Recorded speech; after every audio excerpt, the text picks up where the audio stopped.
again, something that those of you who are worried about mitochondrial mutations, who are perhaps pessimistic, ought to know about. Here's actually a much more important example. Those of you who have been following my work for a while will probably know that I regard cancer as the hardest aspect of aging to fix. The very hardest. And I've come up with, not surprisingly, the most ambitious, the most controversial component of SENS, component of my grand plan for defeating aging, to address cancer, which involves using gene targeting, homology-related gene therapy, to eliminate the genes for the elongation of telomeres. Other mechanism, it's called ALT, alternative lengthening of telomeres.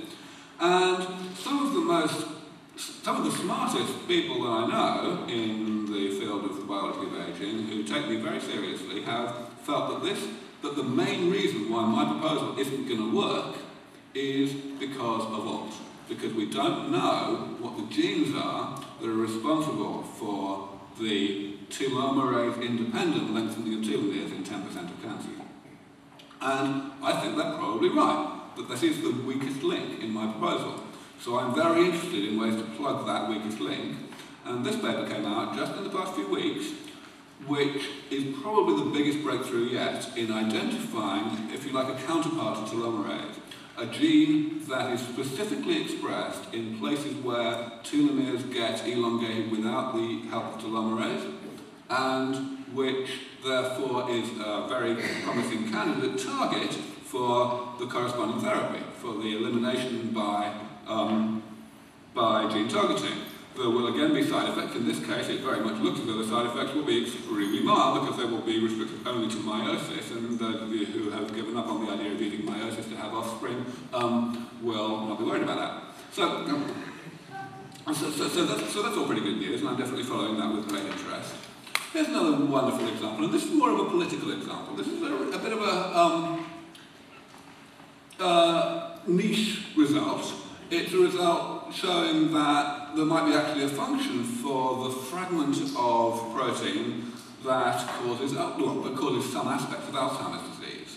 The 40 or 42 amino acid long fragment that accumulates in the extracellular space as senile plaques, and whose accumulation in a more oligomeric soluble form inside cells also appears to be very important in Alzheimer's disease. No one had the faintest idea what it's for. It seems to have antimicrobial properties. That's pretty interesting. But the really important thing about this, which you would not find out about if you read the media, is this.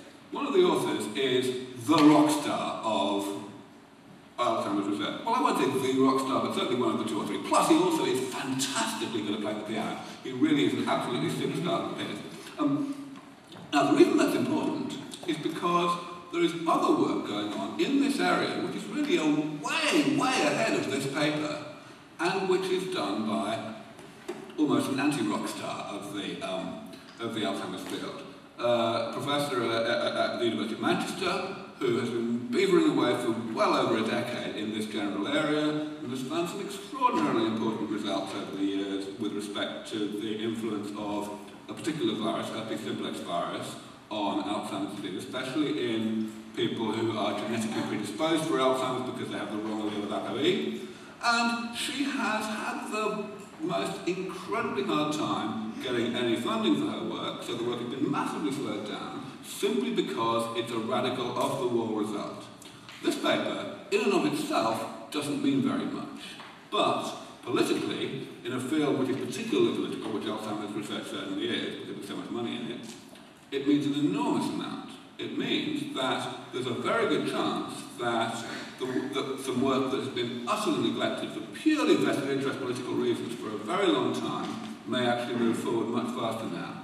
And I'm privileged to be able to say that I've been able to play a part in this. I've been talking to Rudy Tansley a good deal over the past little while about precisely this. He already knows perfectly well that this work exists in Manchester, and he wants to help. And I've obviously been able to play a little part in encouraging that to occur. So this is one of the big, if you like, privileges that I have in the scientific world. Even though I don't do my own experiments, I do actually succeed in having a certain amount of political influence. The last thing I want to mention, I think this is the last one, I'm not quite sure actually, is this. It came out very recently. Now, metformin is is a chemical that has had a lot of press over the years. Especially, it appears to have a certain degree of mimetic capacity for calorie restriction. It seems to induce some of the same metabolic changes that calorie restriction induces. But this is a particularly interesting result. Normally, as you probably know, I'm not terribly in favour, as indeed I said earlier in my, towards the beginning of my talk, I'm not terribly in favour of the idea of messing with metabolism. I figure metabolism is too complicated, we're too ignorant about it to be able to get away with that. And metformin certainly is metabolically active, it's messing with metabolism. You wouldn't normally want to do this. But you've got to be a bit careful in that sort of way of thinking. If you've got a therapy that can do what I think will work, in other words, repair damage, you've got to actually make the therapy do its job. Sometimes there is, if you like, secondary damage that gets in the way of access of your therapy to the primary damage. And this is a great example of what to do about that. What to do about it is to have some sort of adjunct therapy that transiently releases the linkage between these two types of damage so that your primary therapy can actually get where it's supposed to go. And this is a particularly important example. It turns out that the degradation of stuff inside the cell, molecular garbage inside the cell, is very, very important. It's obviously a big part of our 7-point plan, and in fact it's the flagship research program of the Foundation. It's really important to do, and it's really quite hard to make it work because the places where the real action happens for degrading junk inside cells, the lysosome, gets into a messed up state. In particular, it doesn't acidify itself well enough. And so the enzymes that are in there that are supposed to do stuff don't work so well because the pH is wrong. Fixing that is more or less a prerequisite for allowing new enzymes to break down things that even in youth our lysosomes could not break down. And this turns out to be a fine result that looks as though that could happen. But again, it's the sort of thing you'd never come across in the press. You'd never even come across if you read the scientific literature and its review articles and so on, because the actual paper doesn't talk about it at all. It just talks about some unrelated thing, nothing to do with aging at all. But actually, it's a really important result. So I'm going to stop there, and I'm going to take the lesson. I think I probably ran over by about 5 minutes. That's right, 5 minutes.